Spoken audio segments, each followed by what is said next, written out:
और अब बात महाराष्ट्र के रिजॉर्ट पॉलिटिक्स की। अब आप सोचेंगे रिजॉर्ट पॉलिटिक्स कैसी, क्योंकि अभी तो चुनाव का रिजल्ट भी नहीं आया। तो दरअसल महाराष्ट्र में भले अभी विधायकों की जीत हार तय नहीं हुई, लेकिन नेताओं और पार्टियों ने तय करना शुरू कर दिया है कि रिजॉर्ट में विधायकों को कैसे रखा जाए। जीत से पहले विधायकों की खरीद फरोख्त के डर से रिजॉर्ट पॉलिटिक्स शुरू हो गई है महाराष्ट्र में। शिंदे, फडणवीस, उद्धव सबने खोखा से खेला रोकने के लिए अपना अपना प्लान तैयार कर लिया है। इधर नतीजे आएंगे, उधर सभी के विधायक होटलों का रुख कर लेंगे। यह अपने आप में एक नई राजनीति कुछ सालों से चल रही है। कोई भी पार्टी इससे अछूती नहीं दिखाई दे रही। और सूत्र जो बता रहे हैं उसके मुताबिक कांग्रेस ने महाराष्ट्र से जुड़े राज्य में ही अपने विधायकों को ठहराने का प्लान बनाया है। दरअसल इस बार रिजॉर्ट पॉलिटिक्स तब शुरू हो गई जब संजय राउत ने बयान देकर सियासत गरमा दी कि विधायकों पर दबाव होगा। देखिए, सबकी रहने की व्यवस्था एक होटल में एक जगह पर करने की योजना हम बना रहे हैं। हम बहुत सारे इंडिपेंडेंट लोगों के संपर्क में हैं।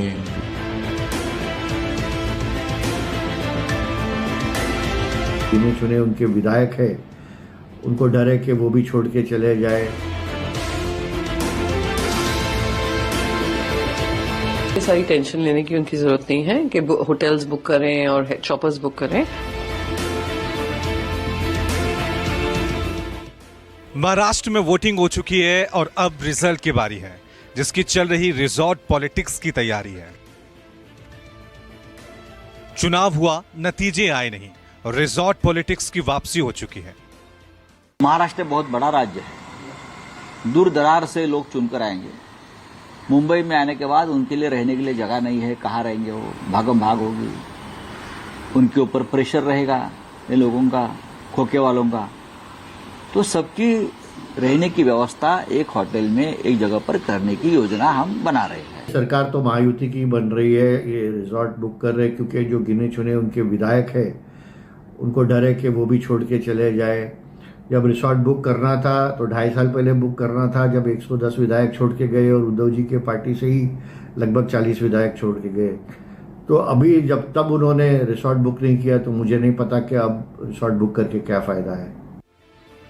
नतीजे आए नहीं, लेकिन भारत के सबसे धनी राज्य के सियासत के फैसले से पहले ही सभी पार्टियां जीत के अपने दावे और उन दावों के दम पर अपने अपनी पार्टी के नेताओं को सहेजकर जद्दोजहद शुरू हो गई है। क्योंकि नतीजों से पहले ही कई एग्जिट पोल में महायुति और महाविकास अघाड़ी में कांटे की टक्कर दिखाई गई है। ऐसे में दोनों खेमे सरकार बनाने का दमखम भर रहे हैं।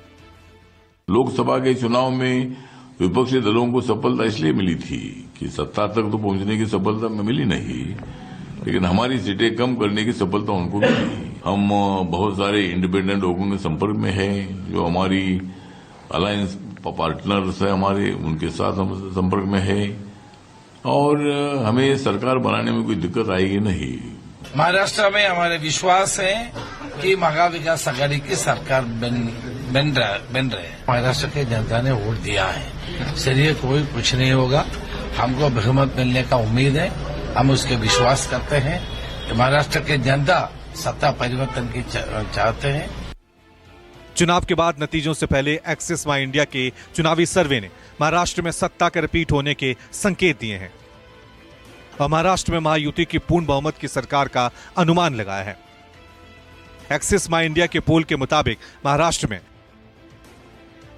महायुति यानी एनडीए गठबंधन को 178 से 200 सीटें मिलने का अनुमान लगाया गया है।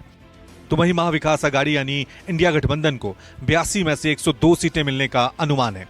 वहीं अन्य को 6 में से 12 सीटें मिलती एक्सिस माई इंडिया के सर्वे के मुताबिक नजर आ रही हैं। नंबर पॉलिटिक्स की इस गेम के बीच महाराष्ट्र में खबर इसलिए भी बहुत बड़ी हो गई है क्योंकि महाराष्ट्र में नतीजों से पहले ही इसमें रिजॉर्ट पॉलिटिक्स की एंट्री हो गई है। पूरी तैयारी है कांग्रेस की तरफ से, इंडिया गठबंधन की तरफ से पूरी तैयारी कर रखी है। बॉम्बे के अंदर हम लोग भी कल पहुंचेंगे, वहां पर वहीं रहेंगे। इस बार प्रयास कर रहे हैं कि चाक चौबंद रहें और देखते हैं कल क्या होता है। रिजल्ट आ ही रहा है और मैं भी झारखंड भी गया, महाराष्ट्र भी गया। भारतीय जनता पार्टी बहुत अच्छा प्रदर्शन करने वाली है, दोनों जगह हमारी सरकारें बनने की। शिवसेना उद्धव गुट के सांसद संजय राउत ने कहा है कि जीत कर आने वाले विधायकों की मुंबई में रुकने के लिए होटल में व्यवस्था हो रही है, क्योंकि उन पर किसी की नजर हो सकती है। सुनिए। हमें पूरा विश्वास है कि हमें बहुमत प्राप्त होने जा रहा है। 160, 165 तक हम विधायक हमारे चुनकर आएंगे। महाराष्ट्र बहुत बड़ा राज्य है, दूर दरार से लोग चुनकर आएंगे। मुंबई में आने के बाद उनके लिए रहने के लिए जगह नहीं है, कहाँ रहेंगे वो, भागम भाग होगी, उनके ऊपर प्रेशर रहेगा इन लोगों का, खोखे वालों का। तो सबकी रहने की व्यवस्था एक होटल में एक जगह पर करने की योजना हम बना रहे हैं। हालांकि उन्हीं की पार्टी की एक और सांसद प्रियंका चतुर्वेदी का कहना है कि टेंशन लेने की जरूरत नहीं है, सरकार हमारी ही बनने जा रही है। सारी टेंशन लेने की उनकी जरूरत नहीं है कि होटल्स बुक करें और चॉपर्स बुक करें। उनको महाराष्ट्र की जनता उनको छुट्टी देने वाली है अगले 25 साल के लिए। जिस तरीके से लूट मचाया है, जिस तरीके से भ्रष्टाचार हुआ है, जिस तरीके से अदानी के सरकार चली है, वो खत्म होने वाली है। जनता हमें बहुमत देगी, स्पष्ट सिंपल मेजॉरिटी मिलेगी। हाल के सालों में देश के अलग अलग राज्यों में रिजॉर्ट पॉलिटिक्स का चलन शुरू हो गया है, इसलिए हो सकता है कि महाराष्ट्र में भी नतीजों के साथ साथ रिजॉर्ट पॉलिटिक्स भी नजर आए। इसलिए महाराष्ट्र की राजनीति में हलचल तेज हो गई है। सत्तारूढ़ महायुति गठबंधन और विपक्षी महाविकास अघाड़ी दोनों ही कड़े मुकाबले की स्थिति में सरकार बनाने की तैयारी में जुट गए हैं, जिसमें संजय राउत के बयान ने खबरों को हवा दे दी है। बताया जा रहा है कि महायुति हो या फिर महाविकास अघाड़ी, दोनों गठबंधन सरकार बनाने के लिए जो है अपनी तैयारियों में जुट चुके हैं। और बताया जा रहा है इसी ग्रैंड हयात होटल में जो बागी विधायक चुन के आएंगे, इसके अलावा जो निर्दलीय विधायक हो या फिर छोटे छोटे दलों के विधायक हो, वो चुन के आएंगे। उन्हें इसी होटल में रुकने की उनकी व्यवस्था जो है वो की गई है। महाराष्ट्र विधानसभा चुनाव के लिए महाविकास अघाड़ी की कई दौर की मीटिंग जो है सीट शेयरिंग को लेकर इसी होटल में की गई थी। ऐसे में संभावना जताई जा रही है, जो सूत्रों से जानकारी मिली है उसके मुताबिक बागी विधायक जो चुनकर आएंगे उन्हें एकजुट रखने के लिए इस होटल में बताया जा रहा है कि उन्हें रखा जाएगा। महायुति गठबंधन एग्जिट पोल से उत्साहित है।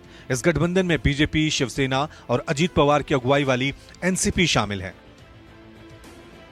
मतदान के बाद आए एग्जिट पोल में गठबंधन को बहुमत मिलने का अनुमान लगाया गया है। बावजूद इसके महाविकास अघाड़ी की तरह से ही महायुति के खेमे में भी इस तरह की खबरें आ रही हैं। खबर के अनुसार गठबंधन के बड़े नेताओं ने विधायकों को उनके राजनीतिक प्रतिद्वंदियों के बहकावे में आने से बचाने की सलाह दी है और यहां हेलीकॉप्टर और होटल बुक कर लिए गए हैं।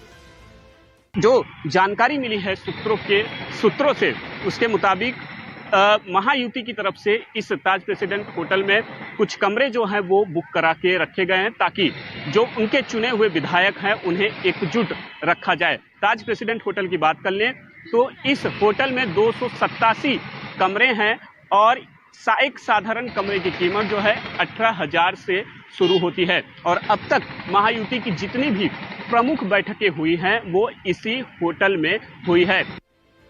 इस चुनाव में निर्दलीय और बाकी उम्मीदवारों पर प्रदेश के दोनों गठबंधन की नजर रहेगी। महायुति गठबंधन में शामिल तीनों दलों ने अपने संख्या बल को बढ़ाने के लिए निर्दलीय और बागियों से संपर्क किया है। ऐसा इसलिए ताकि अगर वो साधारण बहुमत के लिए आवश्यक 145 सीटें हासिल करने में विफल रहते हैं तो वो अपनी संख्या बढ़ा सके। और शायद इसलिए महाराष्ट्र में एक बार फिर हो गई है रिजॉर्ट पॉलिटिक्स की वापसी।